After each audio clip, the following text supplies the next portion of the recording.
Hello everyone, I am back with the notes video of the Jamun tree, and the Jamun tree is reading A, which is from unit 1. We have completed our explanation part, so we will move on the notes explanation part. So let's see the explanation of the notes. Please open book page number 8. See, this is your book page number 8 and this is the comprehension part, means question answer part. See, this is the question number first. Describe the jamun in at least 5 sentences. Means you have to describe the jamun tree at least 5 sentences. आपको जामुन tree के बारे में लगभग 5 sentences के बारे 5 sentences में answer देना है. जामुन ट्री की स्पेशलिटीज बतानी है. Question number 2. What options did Ricky, Jonak, Monpy and Rinky find out for getting wood for magic? Ricky, Jonak, Monpi और टिंकी ने लकड़ियों को पाने के लिए क्या उपाय सोचा? Then question number 3. See, this is the question number 3. What changed Ricky enthusiasm for cutting the jamun tree? Ricky का जो एंथुसियाज्म था, उत्साह था जामुन ट्री को काटने के लिए, वो किस कारण से बदल गया? Then move on question number 4. What are the good things they had been getting from the jamun tree? वो लोग जामुन ट्री से क्या क्या अच्छी चीजें प्राप्त कर रहे थे? Then move on question number 5. Why did Ricky, Jonak, Monpy and Tinky want to have a big magic? Ricky, Jonak, Monpi और टिंकी बड़ी मैजिक क्यों चाहते थे? Then move on question number 6. What arrangements did the children make for the birds that visited the jamun tree? मतलब जामुन tree के ऊपर जो birds आते थे उनके लिए बच्चों ने क्या क्या अरेंजमेंट्स करके रखे थे? Then so see, these are the notes made by my self. ये नोट्स हैं जो क्वेश्चन आंसर्स और आपको चैप्टर नंबर 1 में जो जो क्वेश्चंस पूछे गए हैं रिगार्डिंग ग्रामर पोर्शन और रीडर पार्ट, सबके क्वेश्चंस के आंसर्स मैंने रेडी कर लिए हैं. So let's discuss one by one. एक एक करके हम इन क्वेश्चंस को डिस्कस करेंगे. तो जैसा कि मैंने आपको बताया, क्वेश्चन नंबर फर्स्ट क्या था? Describe the jamun tree in at least 5 sentences. आपको जामुन ट्री के बारे में कम से कम 5 सेंटेंस में लिखना है. एग्जाम में ऐसा होता है कि अगर 5 सेंटेंसेस लिखा है तो आप ऐसे पॉइंट बना करके भी you can right the answers. और इफ़ अगर एग्जाम में नहीं पूछा जाता है कि 5 सेंटेंसेस में लिखना है, then according to the marks of the question कितने नंबर का है उसके हिसाब से आपको फिर उसका आंसर देना होता है. अगर 2 मार्क्स का है तो उसके हिसाब से आंसर देना होता है, 3 का है तो उसके हिसाब से, और 4 मार्क्स का है तो उसके हिसाब से आपको आंसर लिखना होता है. बट शर्त यह है कि you know the story very well. आपको स्टोरी बहुत अच्छे से पता होना चाहिए. ओके, सो सीधा आंसर, इट गिव्स सिर पे जामुन्स टू ऑल. पहली स्पेशलिटी क्या थी कि जो जामुन ट्री था वो सबको कैसे जामुन देता था? सिर पे जामुन्स देता था, मतलब कि रसीले जामुन देता था. उस पेड़ से सबको रसीले जामुन प्राप्त होते थे. It was a source of joy to the children. और ये क्या था कि बच्चों के लिए खेलने का एक साधन था. Means it was the source of joy to the children. बच्चों के लिए खेलने का और इंजॉय करने का एक सोर्स था. देन नंबर 3, जामुन ट्री वॉज टॉल. जामुन ट्री कैसा था? लंबा था. एंड स्टेटली मतलब शानदार ट्री था एक. The children took rest under its shade during sweltering summer months. और उसकी स्पेशलिटी क्या थी कि जैसा कि मैंने आपको प्रीवियस पॉइंट में बताया कि jamun tree was tall and stately, बहुत ही लंबा था और बहुत ही शानदार था. तो आफ्टर प्लेइंग, खेलने के बाद क्या होता था कि जो बच्चे थे वो पूरे पसीने से तरबतर हो जाते थे, क्योंकि that month was summer month, summer season था, इसलिए वो बच्चे पूरे पसीने से भीग जाते थे खेलने के बाद. And after that what they have done कि वो क्या करते थे? दे टुक रेस्ट अंडर इट्स शेड. बच्चे जो थे वो उसकी छाया के नीचे बैठकर रेस्ट करते थे. Then 5th point, it had dark green leaves. और ये जो जामुन ट्री था इसकी जो पत्तियां थी वो डार्क ग्रीन कलर की थी. एंड ट्विरलिंग मतलब कि घुमावदार थी. जो ब्रांचेस थी वो घुमावदार थी. That Claude into the sky. और ऐसा लगता था कि जो ब्रांचेस हैं वो क्या कर रही हैं? स्काई को पकड़ने की कोशिश कर रही हैं. सो बच्चों, this was the explanation of question number 1. Then move on question number 2। चलिए अब क्वेश्चन नंबर 2 के और चलते हैं। What options did Ricky, Jonak, Monpi and Tinki find out for getting wood for magic. Means जो रिकी, जॉनक, मोनपी और टिंकी थे उन्होंने लकड़ियाँ मीन्स मैजी बनाने के लिए लकड़ियाँ प्राप्त करने का क्या उपाय सोचा। So answer you can write like this कि Ricky, Jonak, Monpi and Tinki thought, Ricky, Jonak, Monpi और टिंकी ने सोचा दैट दे कुड चॉप, वो क्या कर सकते थे कि chop down some of the biggest branches of the jamun tree, वो क्या कर सकते थे, जामुन ट्री की कुछ बड़ी बड़ी जो ब्रांचेस थी उनको काट सकते थे। That was the option.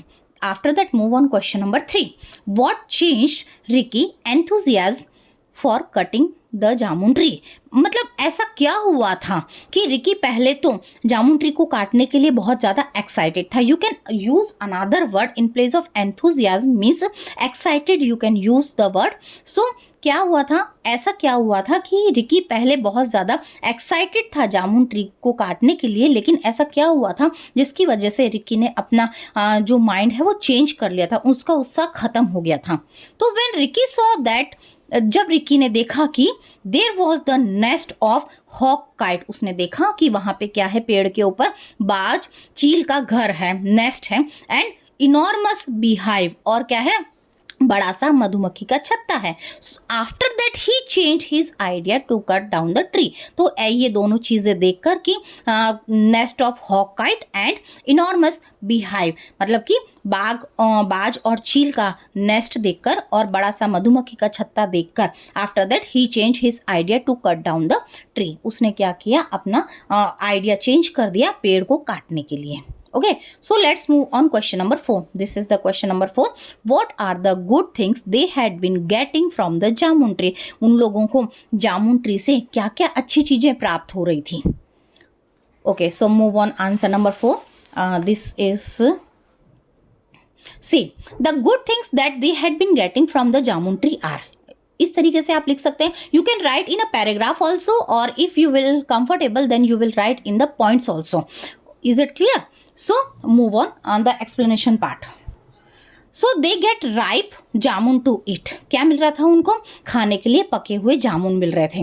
Neighbourhood children came there to eat जामुन and play under its shade, जो पड़ोसियों के बच्चे होते थे वो भी वहाँ आते थे जामुन खाने के लिए और क्या करने के लिए, उसकी छाया के नीचे खेलने के लिए। Then the syrupy sweetness of jamun invited visitors, कहने का मतलब है जो रसीले जामुन थे उनकी जो मिठास थी, अगर कोई एक बार विजिटर खा लेता था तो उनको खाने के लिए बार बार आता था। Squirrels came regularly to nibble at the fruits, और जो स्क्वायरल्स थी, जो गिलहरियां थी, वो भी क्या आती थी, लगातार वहां आती थी उन जामुनों को कुतरने के लिए, कुतर के खाने के लिए। Ants arrived under the tree to carry off, और क्या करती थी, जो आंट्स थी, जो चींटियां थी, वो क्या करती थी, पेड़ के नीचे आती थी, कैरी ऑफ द फ्रूट्स, जो फ्रूट थे उसको ले जाने के लिए, which had fallen on to the ground, और जो कि क्या किए थे, पेड़ से जमीन पर गिरे हुए थे। Okay, so move on question number 5. This is question number 5. Why did Ricky, Jonak, Monpy and Tinky want to have a big matching?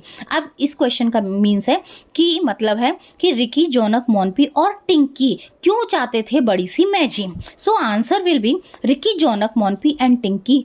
अब देखिए यहाँ पे डेट दिया है, इस बात को आप एग्जाम में बहुत अच्छे से याद रखिएगा, मार्क माय वर्ड्स, कि यहाँ पे डिड है, वाई यहाँ डिड दिया है, एंड हियर क्या है, फर्स्ट फॉर्म है। तो पास्ट में जब डिड होता है तो उसके साथ फर्स्ट फॉर्म लगती है जब क्वेश्चन पूछा गया, लेकिन जब आपको आंसर देना है तो आपका ये वांट जो है वांटेड में कन्वर्ट हो जाएगा, मीन्स सेकेंड फॉर्म में कन्वर्ट हो जाएगा, और डिड को यूज करने की जरूरत नहीं है। तो यहाँ से मैंने स्टार्ट किया है answer Ricky, Jonak, Monpi and टिंकी, ठीक है। वाई डिड का कोई मतलब नहीं है आंसर के लिए, और वांट को कन्वर्ट किया है मैंने वांटेड में, फिर ये to have a big magic, ठीक है। इसको आपको लिखना नहीं है, सिर्फ टू तक लिखना है। To build a champion magic that year, क्यों चाहते थे वो बड़ी मैजिक, क्योंकि उस साल वो क्या चाहते थे, बड़ी सी चैंपियन मैजिक चाहते। चैंपियन का मतलब अब यहाँ पे कोई कंपटीशन मीन्स किसी चैंपियन से नहीं है, चैंपियनशिप से या चैंपियन से नहीं, यहाँ पे है कंपटीशन से है यहाँ पे मीनिंग चैंपियन का। Is it clear? Then question number 6. Move on question number 6. This is the question number 6. So What arrangements did the children make for the birds that visited the jamun tree? अब बच्चों ने जो birds आती थी वहाँ पे पेड़ पे, जामुन ट्री के ऊपर जो बर्ड्स आती थी, उनके लिए क्या अरेंजमेंट्स किए थे, क्या तैयारियां कर दी थी? So they built a bird bath and filled with water. उन्होंने क्या किया था कि बर्ड्स के लिए एक बर्ड बाथ टब भी हम कह सकते हैं, उन्होंने प्रिपेयर किया था. और उसमें क्या किया था, उन्होंने उस बाथ टब को, बर्ड बाथ को पानी से भर दिया था. Is it clear? So student, this was the explanation of questions. See, these are the notes of question answers, and after this explanation of the notes, I will attach the pics of these notes. Is it clear? Explanation के बाद मैं इसी video में ये pics जो notes हैं इनकी pics को भी अटैच कर दूंगी. Okay, see, move on this question. These are also the questions which in questions, ये भी questions है जिनके आंसर्स आपको देने हैं. आप बुक में भी लिख सकते हो या आपके टीचर्स जैसे भी आपको बोले कि कॉपी में भी यू हैव टू राइट. मैंने तो अपने बच्चों को बुक में भी लिखने बोला है और फिर वो लोग अपनी कॉपीज़ में भी इसको कंप्लीट करेंगे. So see the question number 1, give reasons for not cutting a tree. ये आप अपनी थिंकिंग के बेसिस पे भी इसको कंप्लीट कर सकते हैं. You can complete this question on basis of your thinking. So give reasons for not cutting a tree, or your answer should be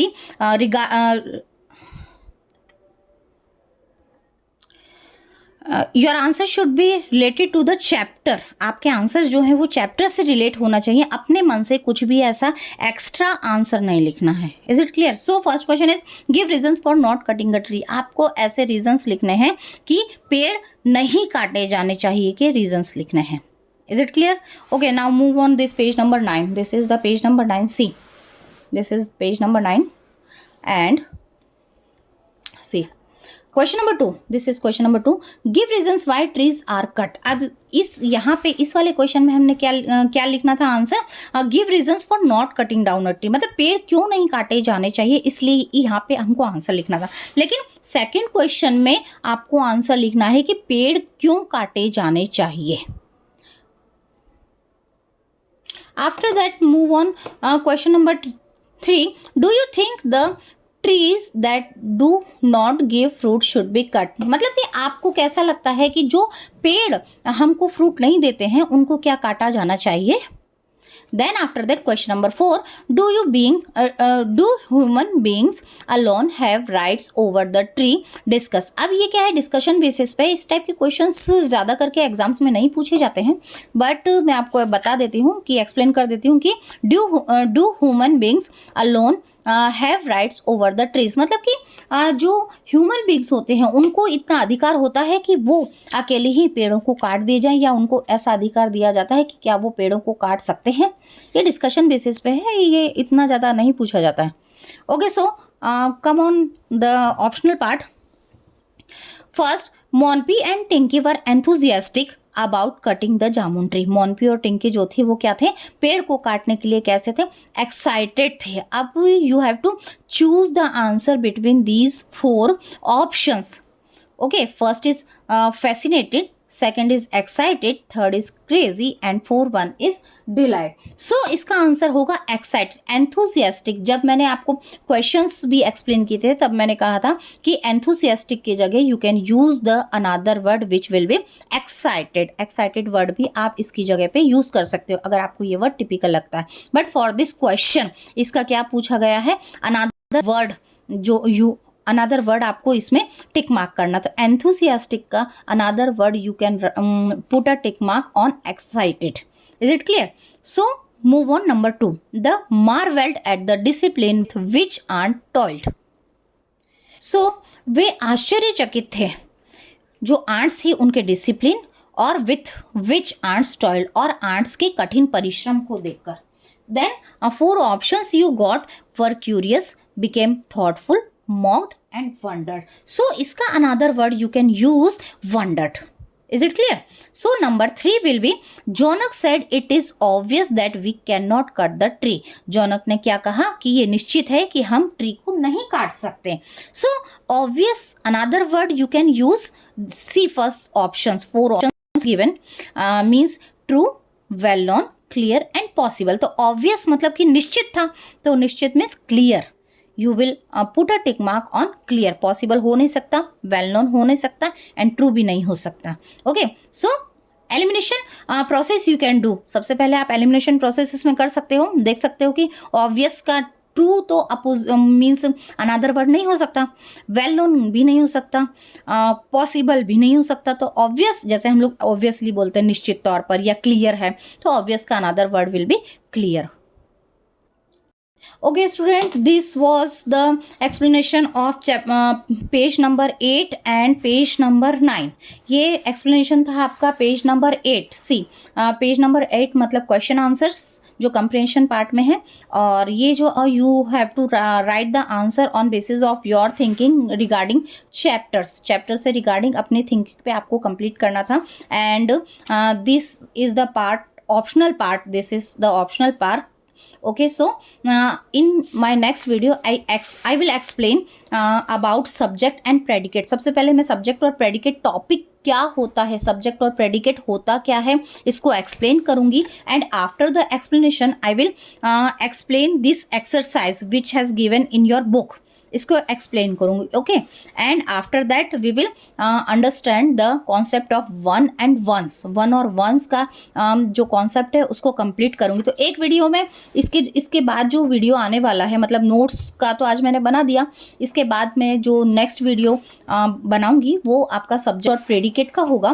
पूरा टॉपिक एक्सप्लेन करके हम एक्सरसाइज कंप्लीट करेंगे, और इसी टॉपिक, इसी जो वीडियो में मैं वन और वंस के कॉन्सेप्ट को भी कंप्लीट कर दूंगी। एंड आफ्टर दैट इसके बाद जो टॉपिक आएगा उसमें इंट्रोडक्टरी देयर जो है उसको हम कवर करेंगे सी। और फिर इस इंट्रोडक्टरी देयर को कवर करने के बाद इंट्रोडक्टरी देयर को कवर करने के बाद हम करेंगे इसकी exercise. And after that this इसके बाद हाँ एक और है कि letter writing, how you have to write a letter in your exams, कैसे को लिखना है, क्या पैटर्न होगा, वो मैं आपको अच्छे से समझा दूंगी। इसके बाद ये चैप्टर कंप्लीट हो जाएगा, इसमें ज़्यादा और कुछ बचा नहीं है, और कुछ भी नहीं है। And after that we will start this reading part, means reading be beautiful blue planet. बहुत अच्छा चैप्टर है and be ready for my next videos. एंड हाँ स्टूडेंट्स, अगर आप मेरे वीडियो को लाइक कर रहे हो तो प्लीज़ लाइक, शेयर और सब्सक्राइब ज़रूर करना, और इसकी वजह से क्या होगा, I will be more confident to help you.